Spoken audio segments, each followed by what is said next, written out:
오늘 이렇게 우리 교회가 17번째 이렇게 또 주님의 제자를 배출하는 또 이렇게 졸업 예배를 드리게 되었습니다. 우리 교회가 2008년도부터 두 날개 프로세서를 도입해서 또 성도들을 주간에 거의 매일이다시피 말씀 훈련을 꾸준히 해왔습니다. 그 결과 어느덧 17기 우리 성도들 가운데 거의 한 3분의 2 정도는 끝까지 수료하지 못한 분도 계시지만은 거의 양육 훈련을 참고하셨다든지 다 포함하면 거의 3분의 2 정도는 다 이런 훈련에 동참을 했고, 이미 아마 졸업한 분들은 숫자적으로 거의 한 200명 이상 되는 그런 성도들이 이렇게 졸업을 한 것으로 알고 있습니다. 그리고 왜 우리 교회가 이 일에 매진할 수밖에 없었는가? 그것은 주님의 가르치심 때문입니다.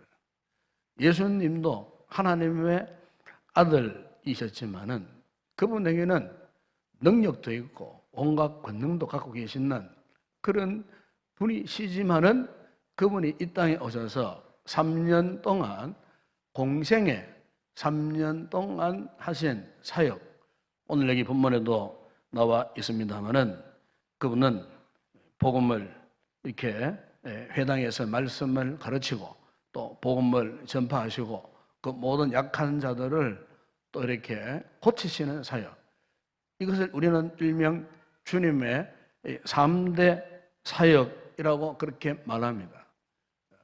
가르치고 그리고 전파하고 치료하시는 사역, 주님의 3대 사역. 예수님께서 3년 동안의 공생 기간 동안 예수님이 하신 사명이 이 세 가지입니다. 세 가지. 그래서 이 세 가지는 오늘날 지상교회가 주 예수님 다시 오시는 그날, 재림하시는 그날까지 해야 할 사명이 바로 이겁니다. 가르치고 전파하고 그리고 치료하는 이런 사역을 오늘날 이 지상교회가 감당을 해야 된다는 겁니다. 이것은 절대적인 명령입니다. 이것은 해서 되고 안 해서 안 되는 그게 아니고, 이것은 주님께서 명령하신 절대적인 사명이에요. 교회가 이것을 하지 않으면은 이 지상에서 이 교회로서의 존재 가치를 상실할 뿐만 아니라 영적 전쟁에서 사탄과의 싸움에서 절대로 교회가 이겨낼 수가 없어요. 네. 하나님의 아들이신 예수님께서도 이 세 가지 사역을 마지막 십자가에 죽으시기까지, 아니 죽으시고 부활하시고 마지막 성천하실 때 마지막 제자들에게 명령하신 것도 이 가르치고 전파하고 치유하는 사역을 주님이 명령해 주셨기 때문인 것입니다. 그런데 우리가 예수님이 이 세상에서 3년 동안 공생의 사역을 할 때에 사실 주님 앞에 이렇게 나왔던 그 사람들, 세상 사람들에게 이렇게 최고의 관심 있었던 사역은 사실은 가르치는 사역이 아니었습니다. 복음을 전파하는 그런 사역도 아니었고, 오로지 그 당시에 유대인들은 예수가 기적을 나타내는, 표적을 나타내는, 병든 자를 치료하고 죽은 자를 살려내고 오병이어 역사를 막 일으키는 이런 것, 특별히 병든 자를, 약한 자들을 고치시고 치유하시는, 사실 이런 사역에만 그들에게 관심이 있었어요. 다른 것에는 별로 관심이 없었어요. 제자들 역시도 마찬가지였어요. 가장 주님과의 그 가까운 영적 관계, 주님과 함께 동고동락했던 제자들조차도 가르치는 사역에는 별로 관심이 없었어요. 그래서 기적을 나타내어서 먹고 배부른 오병이어 같은, 그야말로 주님을 따라내다가 어떤 병든 자가 치료받으면 그 광경, 야, 우리가 주님의 제자가 된 것 참 다행스럽다 우쭐거리고, 그것 보고 어떤 능력, 권세. 그 유대인들은 항상 주님의 사역 가운데 무엇을 구하였냐? 표정만을 구하였어요. 표정. 그 당시 사람들은 예수님이 가르치는 사역에는 별로 그렇게 관심이 없었다는 것입니다. 그러나 주님께서 이 3대 이 사역 가운데에 마지막까지 했던 사역은 바로 가르치는 사역, 이 복음을 전파하는 사역이었어요. 특별히 가르치는 사역. 12제자를 부르실 때 이미 주님은 12제자를 그냥 선택하지 않으셨어요. 산에 올라가셔서 기도를 하셨어요. 그리고 하나님께서 붙여주시는 사람들, 그래서 12명, 예수님 12제자를 주님이 만나주신 거예요. 그래서 그 12제자들을, 오로지 그 12제자들, 오로지 그들에게 우리 주님께 3년 동안, 공생의 3년 동안 끊임없이 말씀을 가르쳐 주셨어요. 말씀을 가르치면서. 왜요? 장차 주님의 이 복음을 전파하는 대업을 이어가야 할 자들이기 때문에 그들에게 오로지 주님께서 하늘나라의 복음을 가지고, 말씀을 가지고 그들을 가르쳐 주신 거예요. 여러분, 이 가르친다는 것을 영어로 말하면 teaching이라고, teaching. 이 teaching이라고 하는데, 우리 신앙이 자라나기 위해서는요, 이 가르침을 받지 않고서는 절대로 신앙이 안 자라납니다. 이걸 이제 우리가 제자 훈련이라 그러잖아요. 이 티칭. 이 제자 훈련 받지 않으면 절대 신앙이 안 자라납니다, 여러분. 이 제자 훈련 우리 교회 하는 이 기간이 거의 한 2년 좀 더 걸려요. 참 인내가 필요합니다. 인내가. 또 결단이 필요합니다. 결단이 없이 인내가 없으면 이 훈련을 통과할 수 없어요. 그런데 우리 성도들이 이 제자 훈련을 받으면서 받는 은혜, 영적인 도전, 자기 발전, 영적인 성소감, 이거는 훈련 받는 본인도 더 잘 알아요. 훈련을 받으면서 내 신앙이, 내 믿음이 참 하루하루 다르게 이렇게 성숙해지고 자라나는 거예요. 본인들이 훈련 받으면서 스스로 알게 되어져요. 그러니까 이것은 가르침이 없으면 이런 은혜를 입을 수가 없어요. 가르침을 받게 될 때, 말씀으로 훈련을 받게 될 때, 우리 자신 모르게 어느덧 주님의 제자로 이렇게 세워지더라는 것이죠. 훈련시키는 저 입장에서도 보람을 느낍니다. 보람을. 어느 부분에서. 성도들이 훈련하는 동안 나날이 그 신앙이 자라가고, 참 우리 교회에 그냥 아무것도 모르는 그냥 새가족, 새신자가 이 훈련반에 들어와가지고 양육반에서부터 제자학교, 제자대학 1학기, 2학기 훈련하는 동안 이분들의 신앙이 막 자라나요. 자라나가지고 아무것도 몰랐던 이런 분들이 말씀 훈련으로 신앙이 다져지고 믿음이 성숙해져가고 결국 행군 모임 리더도 하고 셀 리더도 하고 또 교회 또 직분도 하고, 사실 훈련받은 분 가운데 새가족 출신들이 굉장히 많아요. 이분들이 지금 우리 교회에 여기 계시는 분들 가운데도 새가족 출신들입니다. 새가족 출신, 전부 새가족 출신. 훈련 받아가지고 우리 교회 믿음의 정착을 잘 해가지고 이렇게 해서 셀 리더로, 셀 사역으로 전도하는 일에 이렇게. 그러니까 이것은 가르침을 받지 않으면, 즉 훈련을 받지 않으면 될 수 없는 일이에요. 그렇기 때문에 주님께서도 12 제자들을 가르치고 훈련시키고 세운 일에 사활을 그으신 거예요. 그런데 오늘 이 본문에 보니까 5절에 보세요. 5장 1절에 보세요. 여기 보면은 예수님을 따라왔던 그 사람들 가운데 크게 이제 두 부류가 나와요. 두 부류. 그러면은 예수께서 무리를 모시고 산에 올라가시니 제자들이 나온지라 그랬어요. 제자들이 나온. 이 보면은 무리가 있고 제자가 있어요. 무리가 있고 주님 앞에 이렇게 나오긴 나왔는데 두 종류의 사람이 있었다. 한쪽은 무리에 불과해요. 한쪽은 주의 말씀을 배우고 가르침 받기 위해서 나오는 제자들이 있었다. 그 말이에요. 이 두 부류의 성격은 완전히 다른 거예요. 무리들은 어떤 사람들입니까? 아까 얘기했지만 무리들은 그저 예수님께서 이 표적을 나타내는 그냥 뭐 오병의 역사를 통해 갖고 떡을 먹는 떡만 먹으려고 아니면은 자기 몸에 질병, 병만 고침 받으려고 그리고 아니면은 그런 기적 표적을 구경하려고 몰려들은 사람들. 오늘 보면 그 사람들을 무리라 그래야죠. 무리라. 그리고 제사는 그게 아니에요. 예수님의 말씀을 들으려고 어디까지 올라왔습니까? 산에까지 올라왔어요. 산에까지. 네, 산에까지. 그러니까 여러분 우리 성도들이 믿음 생활할 때 우리가 정말로 하나님 앞에 결단해야 할 것은 내가 그냥 무리에 머무는 이런 신앙생활을 할 것인가? 아니면 주님의 제자에 속한 이런 믿음 생활을 할 것인가? 우리가 우리 스스로가 주님 앞에 결단해야 돼요.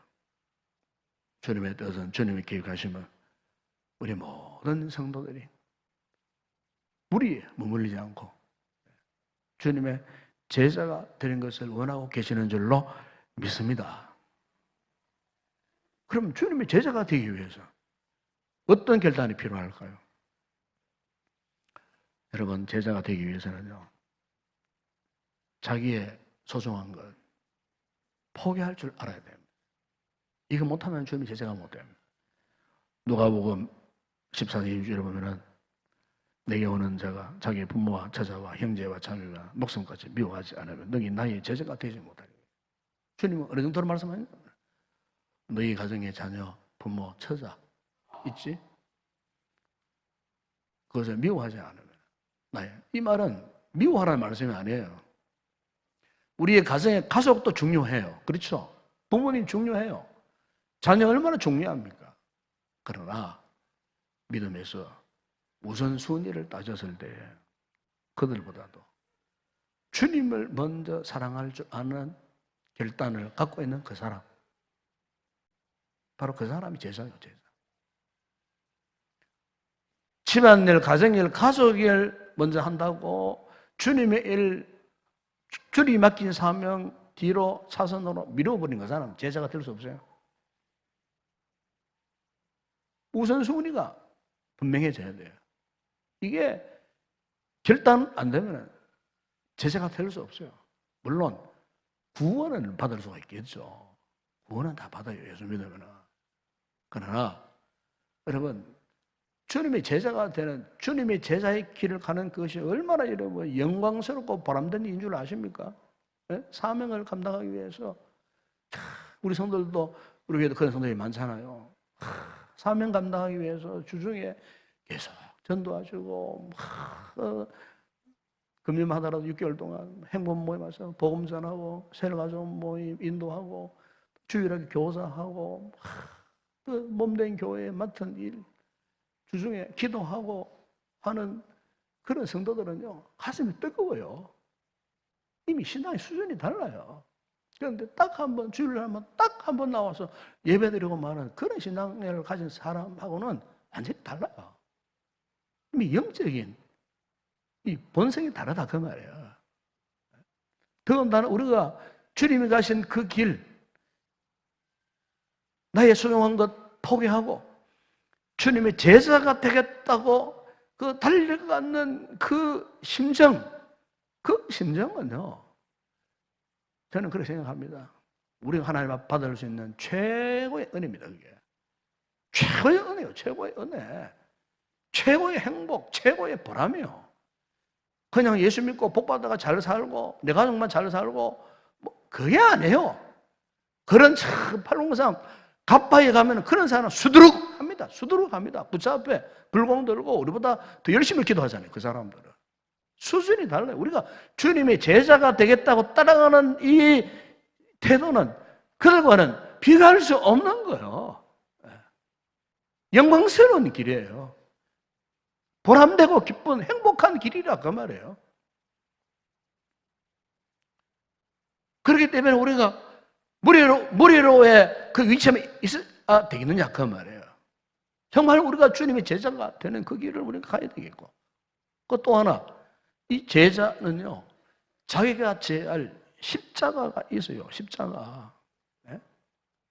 자기를 부인하고 자기 십자가를 지고 나를 따를 것이니라 주님이 그런 말씀하셨잖아요. 자기 십자가 있어요. 십자가. 네. 십자가를 져야 돼요. 주님의 제자는 십자가를 져야 돼요. 오늘 우리 졸업 5분 계시지만 앞으로 십자가 잘 지시기 바랍니다. 십자가는 주님이 나에게 맡겨주신 사명이에요. 사명. 이 사명의 십자가. 이걸 우리가 잘 감당해야 돼요. 그런데 또 하나 이 제자들에게는 이렇게 주님의 제자가 되고 이렇게 십자가를 져야 할 때 뭐가 필요하냐면은 이 대가지불을 가져야 됩니다. 대가지불. 이 대가지불이 반드시 따라옵니다. 이 대가지불이 뭡니까? 내가 가장 아끼는 것을 포기하는 거예요. 대가지불. 신앙이 아무리 좋고 믿음이 아무리 좋다고 해도요. 마지막 그 사람의 신앙이 진짜냐 가짜냐. 마지막 바로 밑에 척도는 이겁니다. 대가 지불을 할 수 있느냐 없느냐. 이거예요. 대가 지불을 할 수 있느냐 없느냐. 가룟 유다가 왜 실패했습니까? 대가 지불을 포기한 사람이죠. 자신의 영달이나 물질에 눈이 어두워갖고 은 30여 원 예수를 팔아버려요. 사실 베드로도 엄밀히 말하면 실패했던 사람 아닙니까? 십자가를 지고 주님을 따라갈 것이라고 그 모든 사람이 주님을 부인할 때 나는 절대로 부인하지 않겠노라고 맹세까지 했던 사람이에요. 주님 앞에서. 근데 그가 어떠했습니까?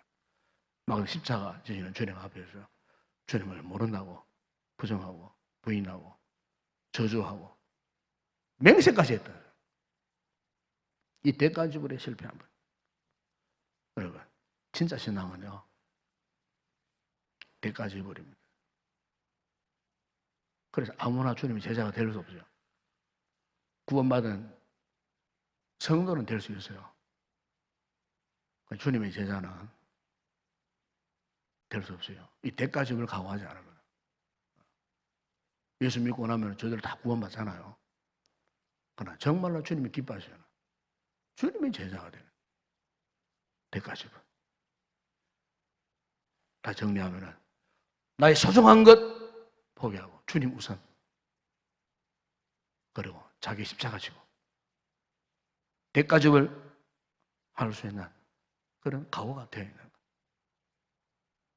오늘 5번 정말 힘든 훈련 기간 통과하시고 오늘 영광스러운 졸업 예배를 드리는데 이 세 가지 잊지 마세요. 이게 제자의 특징입니다. 이거 놓쳐버리면 훈련은 다 받았지만 다시 옛날 모습으로 마치 오늘 본문에 나오는 무리들의 모습으로 돌아갈 수 있어요.